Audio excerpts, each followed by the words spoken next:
They should have done. And if I was arrived 10 years before, I certainly would have challenged the Chris Patten and the government on issues. And that's what activists have to do, you see. Yeah. That would be a very good drama. Yeah. Okay, going back to that question of politics, in what ways did the post handover Hong Kong shape your political standpoint? I mean, is it about the widening gap between the poor and the rich, or some other social issues that led you to this left-wing point of view? It was the gap between the rich and the poor was what really got me involved in politics when I was at university in England. That was the one issue, and I remember one particular lecture when they were talking about health inequalities. And, you know, it is a fact that people who are born into a working class family live for 10 years less than a middle class family. And that's a fact. You know, I came to Hong Kong, and to be honest, I was really taken aback, because I thought the inequalities in Britain were big. But obviously in Hong Kong it's a lot bigger, actually. And I think a lot of Hong Kong people don't realise, but I can tell you now that the inequalities between the rich and the poor is the biggest in the world in Hong Kong. You know, it's you've got the super rich, and then you've got a large segment of people really are struggling to make ends meet. You know, the bottom, what I would call the bottom 40%, are really struggling, and it shouldn't be like that. It's just not fair. And but you know, I got here and you know, talking to lots of people, and it made me realise that most people in Hong Kong, a lot too many people, just accept it. They just think, oh, that's just the way it always is. But I want to tell you, in other countries, it's not going on like that, and people wouldn't stand for it to the extent it is in Hong Kong. Since you have a lot of experience in England, and how would you compare the kind of England that you were living in, or Hong Kong that right now that you are experiencing? Well, the Labour government came to power in 1997, and that was the year I came to Hong Kong. So actually, I grew up under Margaret Thatcher, who you know, her politics are quite well known for the right wing. Yeah, the right wing, and you know, she was quite a divisive figure. You know, and very much, you know, Hong Kong, the kind of the structure, the economic structure is quite Thatcherite, you see. But Britain in the past 10 years since Labour came to power changed quite a lot, actually, and they levelled it up. So it's become a more fair country now, you know, in lots of ways. Whereas in Hong Kong, that hasn't happened. You know, the kind of the Thatcherite economics, right-wing economics, has maintained itself, really.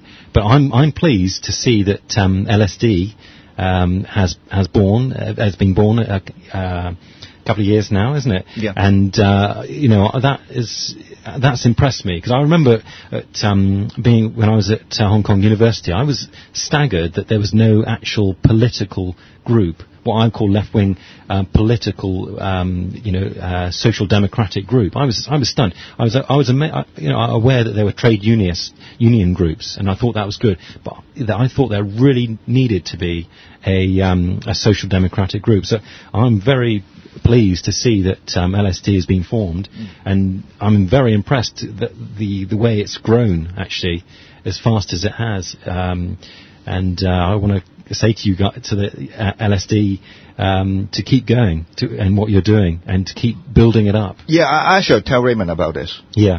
You know, I'm pleased to see that Raymond's been elected as a legislator, and you know, to have 3 legislators now, and it's building up. I can feel it.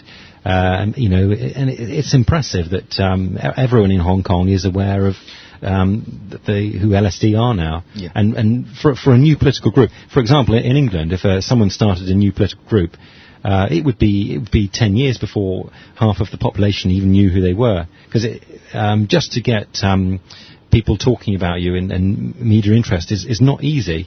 It takes money, it takes power and people to build it up. But you know that the irony is that in Hong Kong we were used to be proud of our free market economy. And somebody told us that we have the freest market economy in the world. Yeah.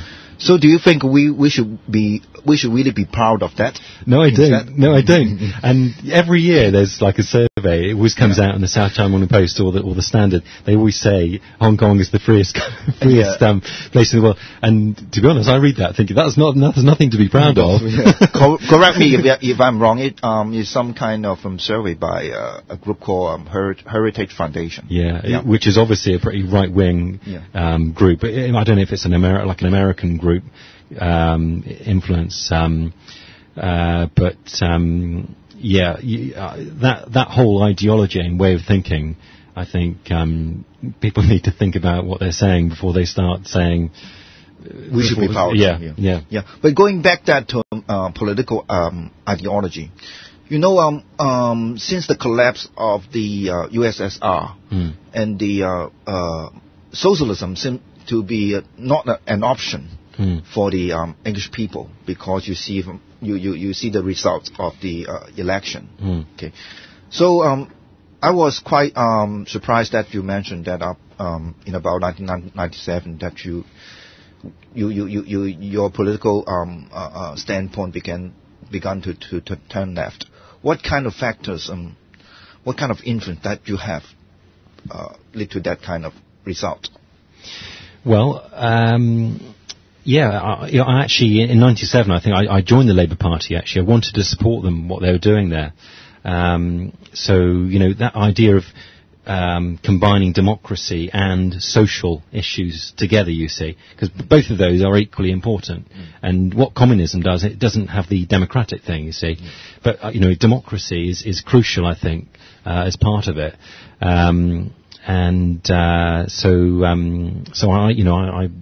I was shaped by the Labour Party, I think, and their ideas. What I mean is that without Marxism or without the kind of socialism that they preach, what options that you have to build a foundation for a left-wing political party? Well, that's a very big question, isn't it? How to build a left-wing political party, and I'm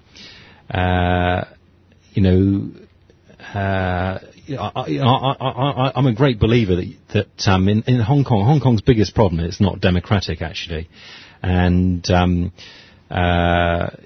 in a way you've got to fight for democracy and for power before you can have real change, and that's why I would say ultimately the social democratic force in Hong Kong, the democracy movement, they ultimately need to combine together all their strength to fight for democracy, essentially. But obviously at the same time, doing working class and building up, focusing on economic issues. But ultimately, I'm a bit disappointed that in Hong Kong, in terms of the strategy about fighting for democracy, I've got my own ideas and always willing to talk to people about it. But I think often a problem in Hong Kong amongst the democratic movement is that they compare Hong Kong and the movement to a country which is already democratic. But we are somewhat different because we've got this China factor. Okay, we can't do what we want unless we got the blessing, the so-called blessing from Beijing. Yeah. So, from a detached point of view like yours, can you see? Can you tell us that can we ignore the China factor, or how are we going to deal with it? Yeah, well, you can't. But I think people in Hong Kong have got to realise that Hong Kong, the present political situation, is a